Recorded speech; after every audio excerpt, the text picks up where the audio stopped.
우리 옛 속담에 옷이 날개다 이런 말이 있죠. 옷이 날개다. 그 좋은 옷이 사람을 만든다 이런 뜻인데 입은 옷이 좋으면 그 사람이 달라 보인다고. 그래서 이제 우리가 옷을 어떻게 입고 다니냐에 따라서 그 사람의 모습이 이렇게 비춰지기도 합니다. 옷이 날개다. 날아 올라가야지. 높이 날아 올라가. 그런 개념인지 모르겠는데 좋은 옷을 입으면은 높은 신분을 표시하고 과거에는 이제 계급 사회에 있어서 그런 이제 계층 간의 어떤 의복 색깔도 이렇게 구별을 짓고 그랬었잖아요. 근데 우리들은 다 이제 예수 그리스도 안에서 옛사람을 벗어버리고 새 사람을 입어야 될 사람이다라고 말합니다. 그래서 이제 옛사람 골로새 3장에서 말하는 옛사람은 땅에 속한 사람, 땅에 속한 사람, 이 세상에 속한 사람, 땅에 있는 지체를 죽이라고. 그래서 이제 땅의 지체 5가지를 말하는데 음란과 부정과 사욕과 악한 정욕과 탐심, 곧 우상 숭배다라고 말합니다. 또 이와 같은 모든 것을 다 벗어버리라 하면서 또 5가지를 말하는데 8절에서 분함과 노여움과 악의와 비방과 너 입에 부끄러운 말이라 이와 같은 것을 다 벗어버리라. 그러면서 이제 오늘 본문은 너희는 새 사람인데 새 사람으로서의 어울리는 잘 맞는 옷을 입어야 된다라고 말씀을 합니다. 그래서 오늘 본문 너희는 자신을 위해서 스스로 옷을 입어라. 맨 먼저 강조해서 그렇게 말씀을 기록하고 있습니다.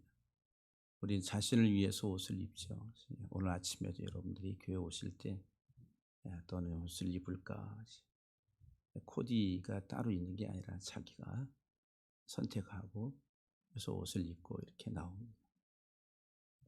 자신을 위해서 스스로 옷을 입으라고 오늘 본문은 말씀합니다.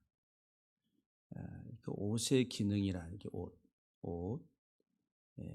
구약 성경에 옷을 입다라고 하는 말이 라바시라고 하는 말인데 그 옷의 기능은 옷을 벗었을 때 수치를 깨닫게 해준다. 수치.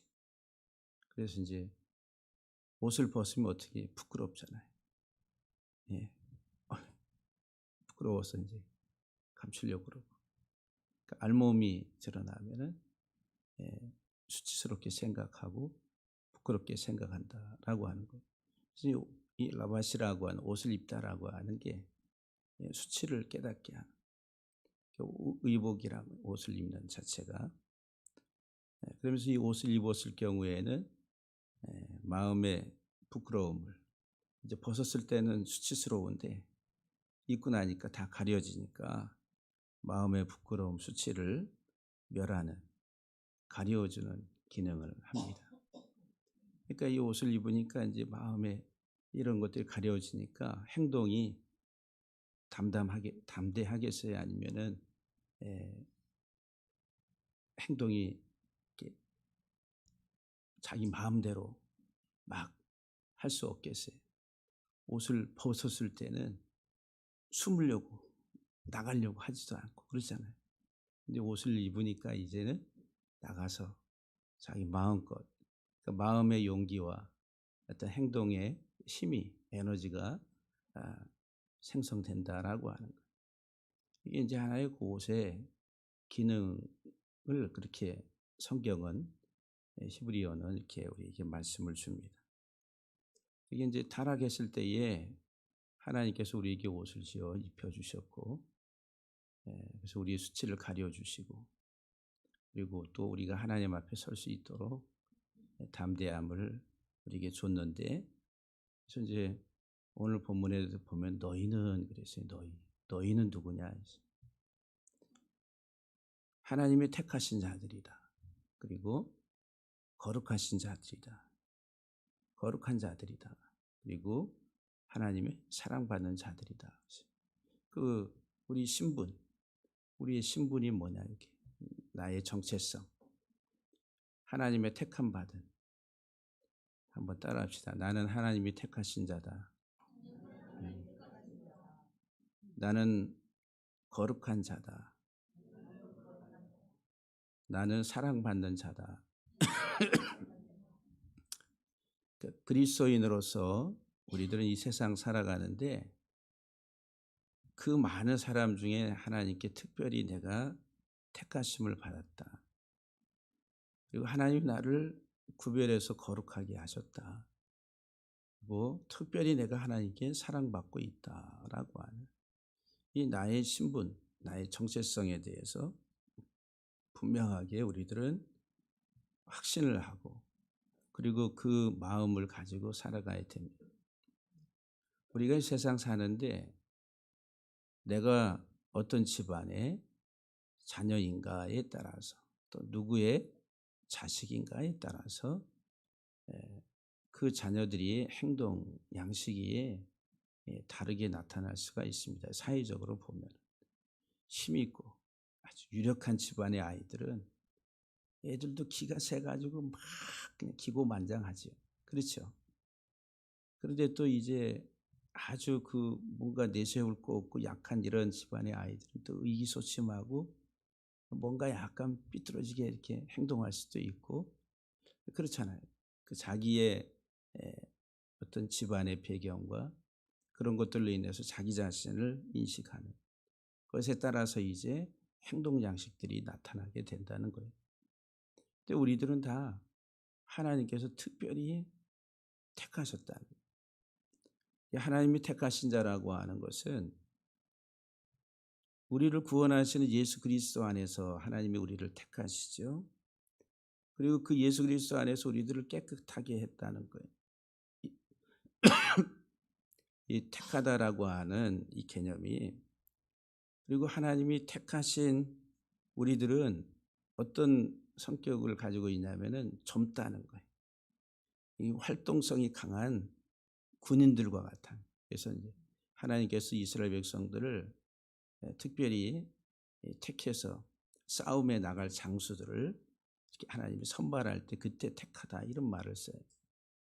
그러니까 하나님이 택함 받은 나는 육적으로는 이렇게 나이가 들고 힘이 없지만은 그러나 영적으로 말하면은 예수 그리스도로 말미암아 내가 구속받아서 깨끗하게 되고 내가 거듭 태어난 나는 젊다는 거예요. 활동성이 강하다는 거예요. 그러니까는 참 믿음의 사람들은 의욕적이다는 거예요. 의욕적. 우리 나이 드신 권사님, 장로님들 나이 들었다고 막 깔아앉으시면 안 되고 나는 젊다. 나이가 들어도 항상 우리들은 30대 때의 어떤 젊음 그 시절을 생각해서 자꾸 행동하려고 하잖아요. 우리 몸은 안 따라가는데 그런데 하나님의 택한 자들은 영적으로 이렇게 젊고 강하다는 거예요. 이게 하나님의 택하심 받은 선택된 자들이다라고 하는 거예요. 하나님이 두 번째로 우리 정체성이 우리는 거룩하다. 거룩하다. 도덕적으로 윤리적으로 이 거룩하다라고 하는 개념이 아니라 여러분 우리들은 흠이 많잖아요. 여전히 우리들은 내 속에서 풍겨나는 많은 냄새가 악취가 납니다. 그렇죠? 승질몰이하고 그다음에 우리의 어떤 속에 있는 욕심들하고 여러 가지 많은 것들이 이제 우리 생활 속에서 보면은 도덕적으로 윤리적으로 보면은 악취가 나요. 악취가. 근데 하나님께서 우리들을 거룩하다 이렇게 말을 해요.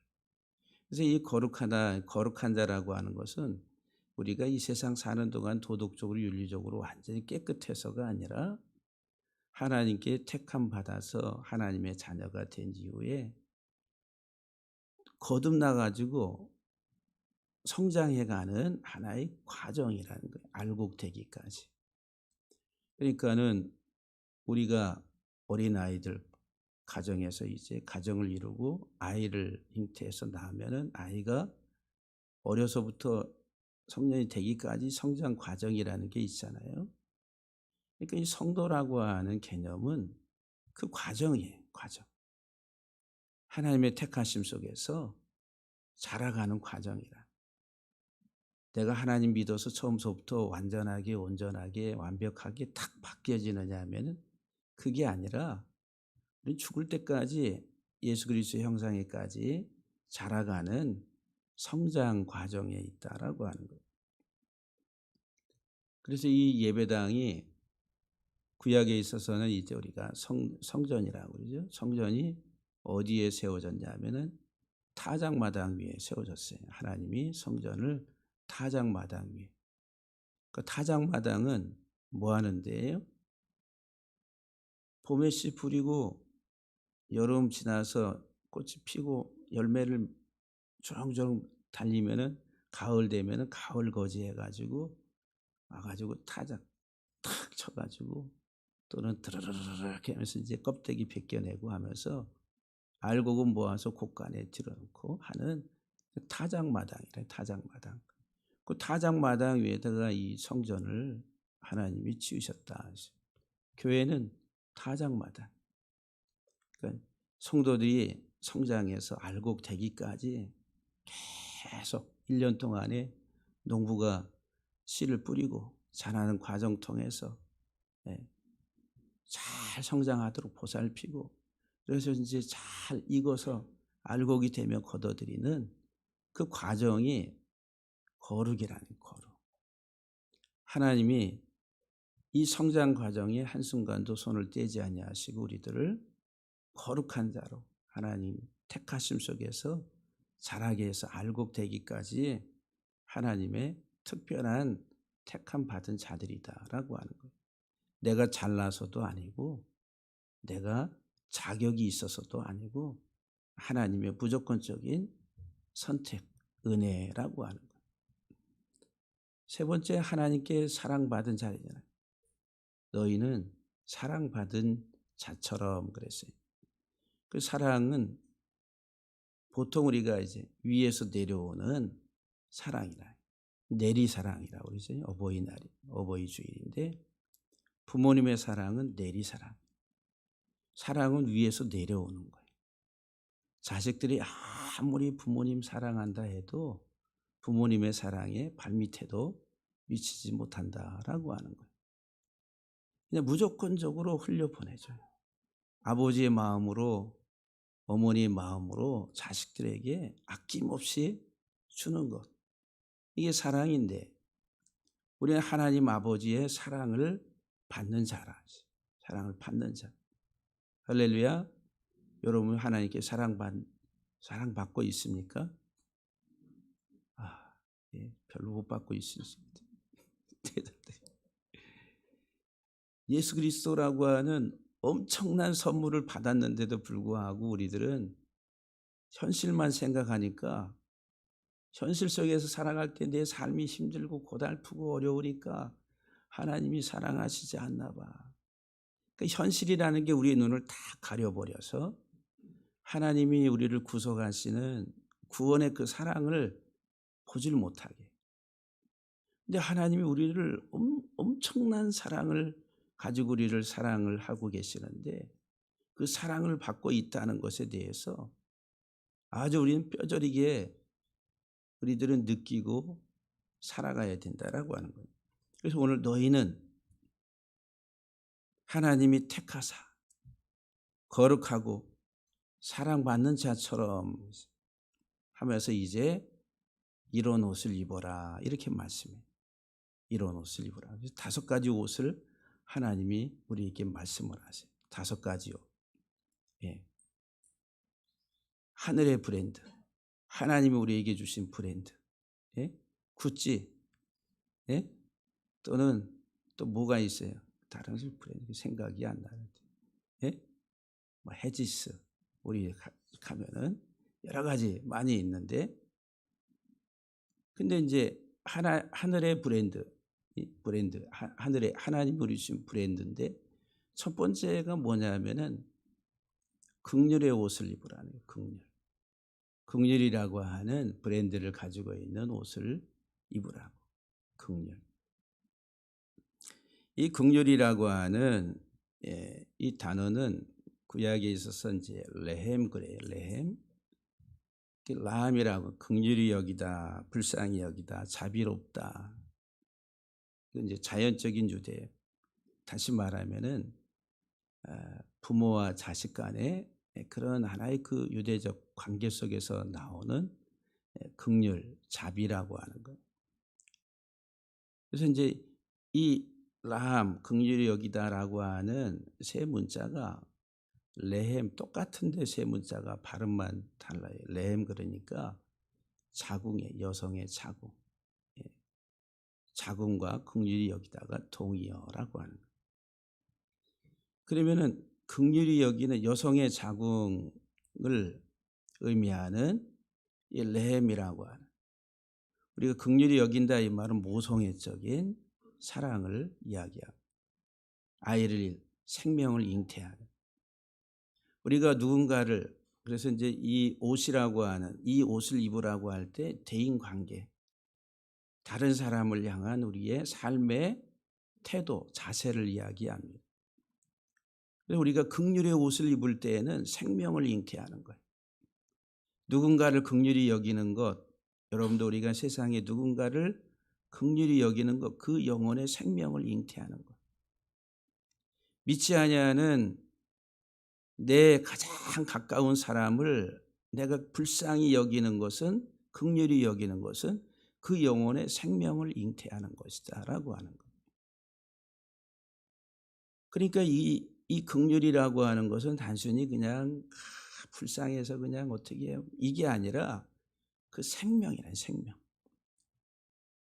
그 생명에 대한 하나의 그 사랑함, 그 영혼에 대한 소중함을 알고서 그 영혼의 영적 생명을 잉태하고 그 영혼을 대하는 거예요. 그러면은 엄마가, 산모가 아이를 잉태했을 때는 어떻게 해요? 착상이 돼서 아이가 자리를 잡고 이제 형태를 이루어가요. 그러니까 이 자궁이라고 하는 것은 생명이 자라나는, 아니 생명의 좌소, 가장 안전한 곳이다라고 하는 거예요. 어린 생명이 싹이 나서 성장하는 곳에 있어서 가장 안전한 곳이 어디냐면 자궁이라는, 물로 이렇게 덮여가지고 그 물 속에서 아이가 성장을 하는 거예요. 그 아이에게 모든 필요한 영양분을 산모를 통해서 공급하는 거예요. 그러니까 긍휼히 여기는 것은 그 영혼에 대한 애틋함을 가지고 필요한 저양분, 영양분들을 계속 공급하는 거예요. 생명이 잘 자라도록. 그래서 이 산모와 아이는 뗄래야 뗄 수 없는 일심동체와 같다라고 하는, 긍휼히 여기는 것은 저 영혼과 내가 하나가 되는 그런 마음을 갖는 것이다는 거예요.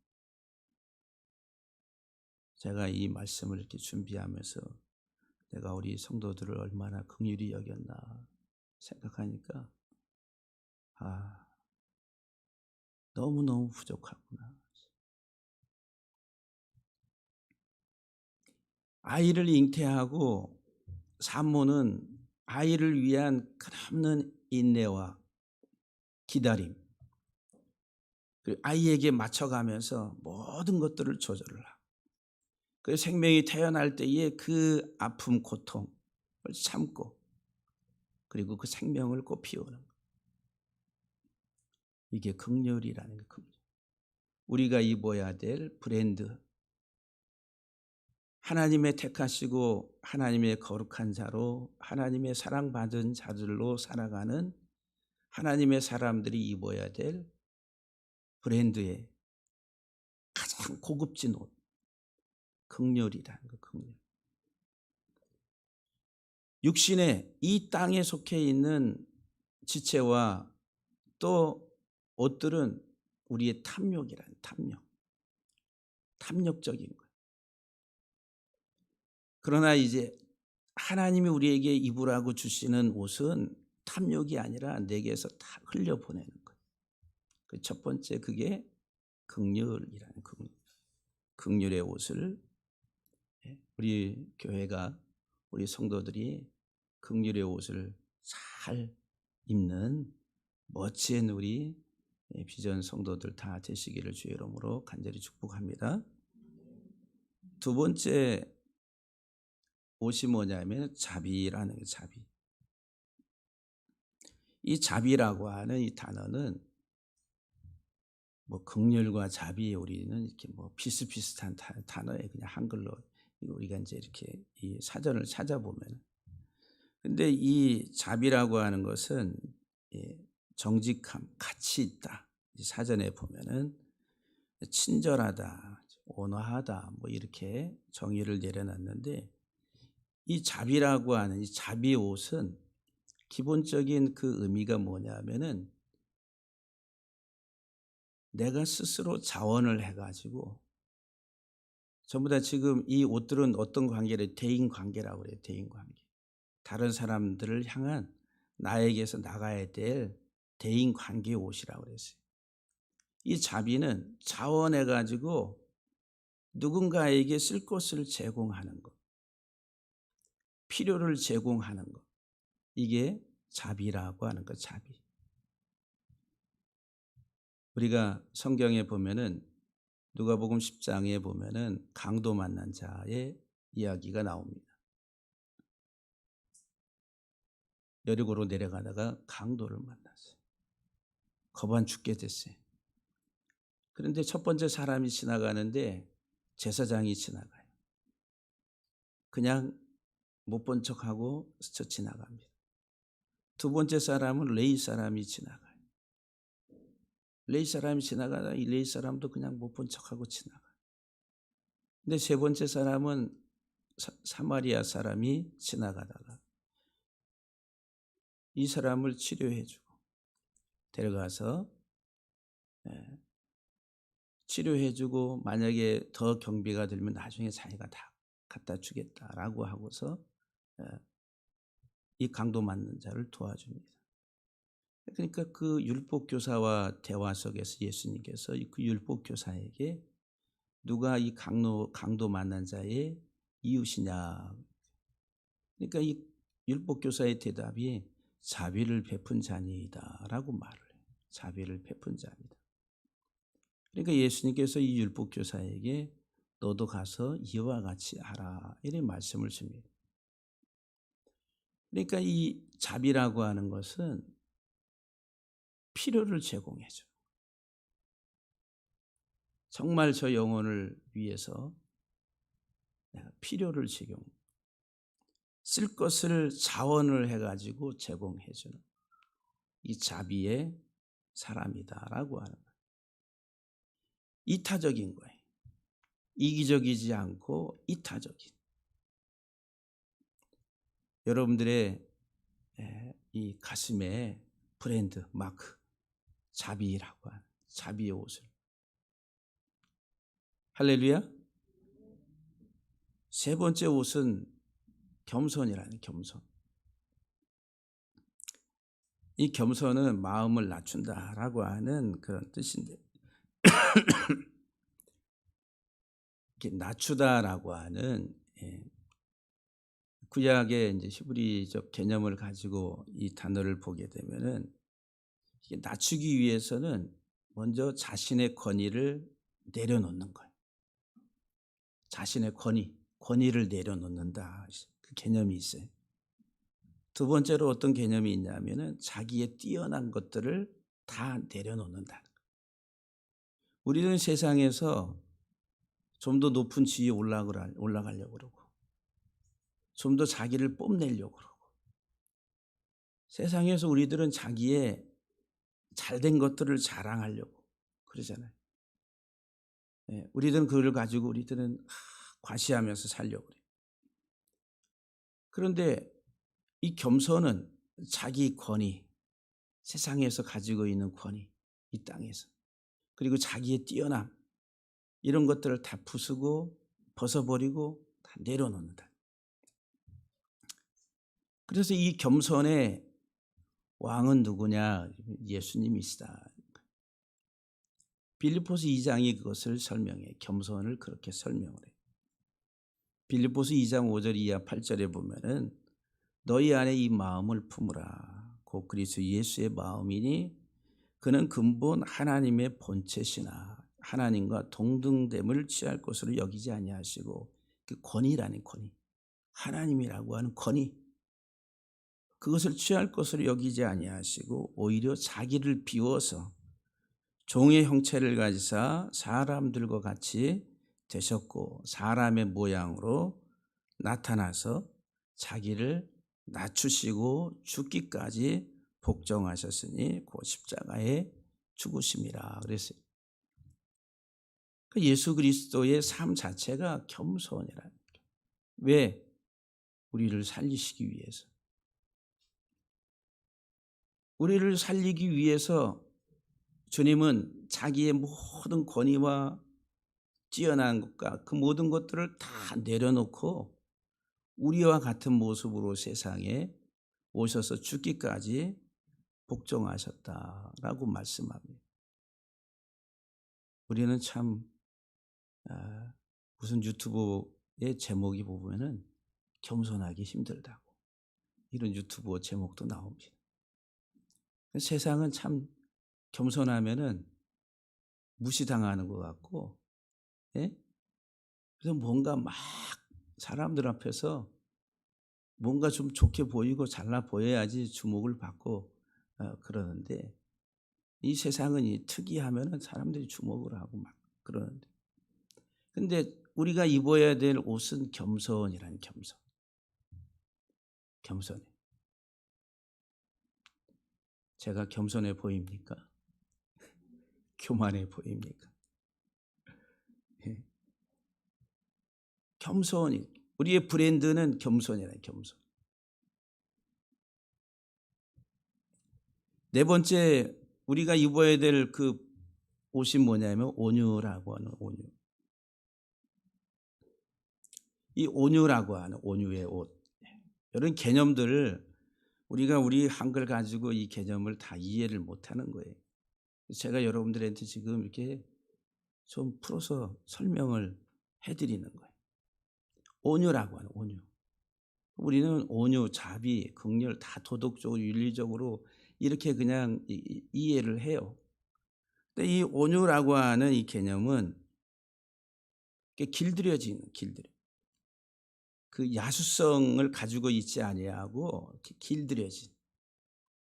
길들여지기까지는 그 짐승이 야수성이 강한 그 맹수나 소나 이런 것들이 어떻게 되겠어요? 길들여지기 위해서 훈련이, 소도 길들이면 코를 뚫어가지고 막 땡기고 막 워워 하고 그러잖아요. 그러니까 유순한, 온유한 이런 의미를 가지고 있는 이 단어인데, 이것은 이제 세상에서의 고난을 통해 가지고 이렇게 길들여지는 거예요. 근데 어떤 고난이냐면은 경제적 박탈. 세상에서의 자기의 어떤 권리를 박탈당하고 착취를 당하고 그런 경제적인 것들로 인해 가지고 많은 고난을 통해서 갖게 되는 하나의 성품이 온유라고 하는 거예요. 근데 여러분들 경제적인 것들을 통해서 고난, 고통을 제일 많이 받는 우리 사회 속에서는 제3세계 아프리카라든지 우리나라 못 살 때에 하나의 그 제조업을 통해 가지고 저임금에 값싼 노동력을 통해서 외국 회사들이 들어와 가지고 물건을 막 만들어내서 그들은 큰 이익을 남기고 여기 노동력이 싸니까 저임금을 통해 가지고 그게 이제 세계적으로 이제 이슈가 된 노동력 착취다. 뭐 이렇게 이제 이야기들을 많이 하잖아요. 일하는 사람들은 고난, 고통 막 뭐 하루에 뭐 8시간이 아니라 막 12시간 막 밤새도록 일을 하게 하고 돈은 다 어디 누가 가져가요. 이런 하나의 그 고난이라는 그런 개념에 있어서 고난 이렇게 이제 표현합니다. 그런데 이 온유한 자 이런 이제 고난을 받는 자들에 대해서 성경은 온유한 자는 복이 있나니 이런 경제적인 아픔과 고통을 받는 자는 복이 있나니 팔복 가운데 마태복음 5장 5절에 그들이 땅을 기업으로 받을 것이요 그랬어요. 그러면 경제적으로 착취당하고 어렵고 고통 속에 살아가는 사람들이 이 세상에서 땅을 기업으로 와 땅 부자, 예? 땅 부자가 다 되겠네. 그 개념이 아니라 하늘의 상속을 말해. 하나님 나라의 상속. 하나님 나라의 상속을 받게 된다. 시편 37편 11절에 있는 말씀을 인용한 것인데 온유한 자들은 땅을 차지하며 풍성한 화평을 즐기리로다 그랬어요. 그래서 이 온유한 사람들은 어떤 사람들이냐 하면은 세상 것을 내려놓은 사람들이 온유한 자들이다. 세상 것을 더 많이 가지고 더 많은 것을 쌓으려고 하는 사람들은 착취자에 해당하는 성경에서 이제 악한 자들에 해당하는 사람들이다. 성경은 우리에게 분명하게 말씀을 주는 예수님께서 마태복음 11장 29절에 나는 마음이 온유하고 겸손하니 나의 멍에를 메고 내게 배우라. 예수님은 마음이 온유하고 겸손하다. 내게 배우라고. 예수님이 할 수만 있으면 이 세상에 오셔가지고 경제의 대부흥을 일으키실 수도 있었죠. 그런데 그 주님을 왕 삼으려고 했던 이스라엘 백성들을 주님은 도망치셨다는 거예요. 이 땅의 경제적 왕국을 이루기 위해서 오신 것이 아니다. 오해하지 말아라. 나는 겸손하니 겸손하고 온유하니 내게 배우라. 예수님이 예루살렘 입성하실 때도 겸손의 표시로서 말을 타지 아니하시고 나귀를 타고 입성하셨다라고 말합니다. 구약에 있어서 가장 온유한 사람이 성경에서 제일 온유한 사람이 누구라고 그래요? 구약에서 네? 모세라고 그래요. 모르세가 아니라 모세. 네? 모세가 민수기 12장 3절에 보면은 이 사람 모세는 온유함이 지면의 모든 사람보다 더하니라 그랬어요. 지면의 모든 사람보다 모세는 온유함이 더하다 그랬어요.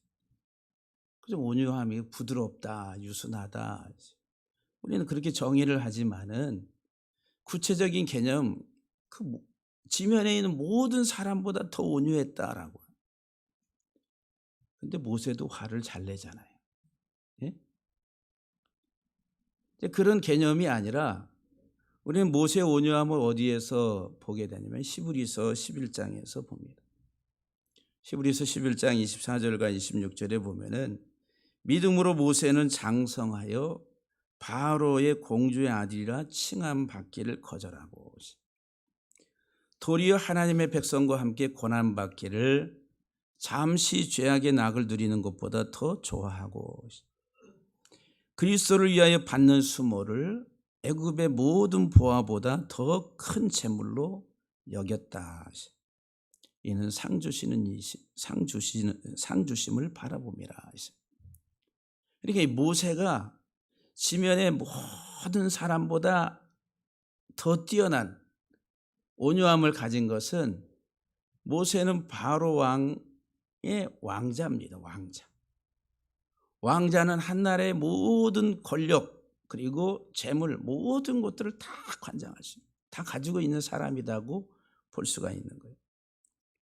그런데 모세를 바로 공주의 아들이라 칭함받기를 거절했다.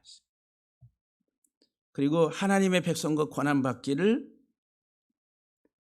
그 궁에서 누리는 세상의 낙을 누리는 것보다 더 좋아했고 그리스도를 위해서 받는 수모를 애굽의 그 부귀영화보다도 더 큰 재물로 여겼다 그랬어요. 여러분들은 얼마나 온유하십니까? 눈물 날려고 그래요. 여러분 정말 온유하세요? 우리는 반대 방향으로 가는 것 같아요. 반대 방향. 우리가 입어야 될 옷은 브랜드는 온유라는 온유. 우리가 이제 기독교 서점에 가면 내려놓음이라고 하는 그런 제목의 책도 있습니다. 우리가 세상 살아가는 동안 내려놓을 것이 참 많다. 이것도 내려놔야 되고 저것도 내려놔야 되고 내려놓고. 세상을 사랑함이 하나님과 원수됨을 너희가 알지 못하느냐. 온유함은 세상을 다 내려놓는 거예요. 그렇게 좋아 보이는 내가 추구하고 내가 사랑하는 그 모든 것들을 다 내려. 뭐를 위해서? 주를 위해서. 하늘의 상을 바라보면서. 그러면서 바울은 고린도후서 6장 10절에 근심하는 자 같으나 항상 기뻐하고 가난한 자 같으나 많은 사람을 부유하게 하고 아무것도 없는 자 같으나 모든 것을 가진 자로다. 참 우리가 이제 허황된 얘기 같아요. 참 예수 믿는 사람 큰 소리 뻥뻥 치고 가진 것은 아무것도 없고 그런데 어떻게 근심하는 자 같으나 항상 기뻐하고 가난한 자 같으나 많은 사람을 부유하게 하고 아무것도 없는 자 같으나 모든 것을 가진 자로다. 여러분들 부유하세요? 예? 얼마나 부유하세요? 온유함 속에서 부유함을, 온유함 속에서 부유함을, 비움 속에서 부유함을 여러분들이 느끼시기를 주의 이름으로 간절히 축복합니다. 마지막으로 5번째 옷이 브랜드가 뭐냐면 오래 참음이라니. 오래 참. 사랑은 오래 참고 그러죠. 사랑은 오래 참고. 오래 참는다. 참을 인자 3개면 살인도 면한다 그래. 그래서 이제 이 참을 인자를 한자를 보게 되면은 위에 칼날 인자가 있어요. 그래서 칼도 자에다가 한 획이 이렇게 조금 한 획이 더가 있어요. 그는 칼날 끝을 예리한 칼날 끝을 말하는 거예요. 그 칼날 인자 밑에에 심장이 있어요. 심장이. 그러니까 오래 참는 것은 칼날 예리한 칼날 끝으로 심장을 찌르듯이 그런 고통과 아픔을 참는다라고 하는. 그런 아픔을 견딘다라고 하는 것이 이게 이제 인내할 때 인이라는 참을 인자. 심장을 찌를 듯한 그런 아픔. 아버지의 사랑이. 하나님 아버지의 사랑. 하나님의 사랑은 오래 참는 거예요. 출애굽기 34장 6절에 보면은 여호와께서 그 앞으로 지나가시며 선포하시되 여호와라 여호와라 자비롭고 은혜롭고 노하기를 더디하자. 노하기를 더디하시는 하나님, 인자와 진실이 많은 하나님이라. 그래서 노하기를 더디하시는 하나님, 인내하시는 하나님. 시편 103편 8절에 보면은 여호와는 긍휼이 많으시고 은혜로우시며 노하기를 더디하시고. 노하기를 더디하시는 하나님. 하나님이 오래 참으시는 이유는 한 영혼도 잃어버리지 아니하고 구원하시려고. 그래서 아들 예수 그리스도를 이 세상에 보내서 십자가에 죽기까지 하는 고통 아픔을 참고 예수 그리스도 안에서 오래 참으시는 거예요. 그래서 이제 오래다라고 하는 아라크라고 하는 히브리 단어가 예수 그리스도 안에서. 예수 그리스도. 하나님이 참으시는 거 예수 그리스도 안에서. 예수 안에서 모든 것을 다 담을 수가 있는 거예요. 그러니까 예수 그리스도 안에서 하나님은 그리스도의 그 사역의 빛, 예수님이 이 세상에 오셔서 복종하시고 죽기까지 순종하시는 그 빛을 비추시면서 참으시는 거예요. 왜? 죄인들이 돌아오도록. 이 땅에 죽은 영혼들을 살리시기 위해서. 그래서 이제 아라크라고 하는 오래다라고 하는 길다라고 하는 단어에 아루크 분사형 하면은 치유, 회복이 돼요. 어떻게 오래고 긴 게 형용사가 치유가 됩니까?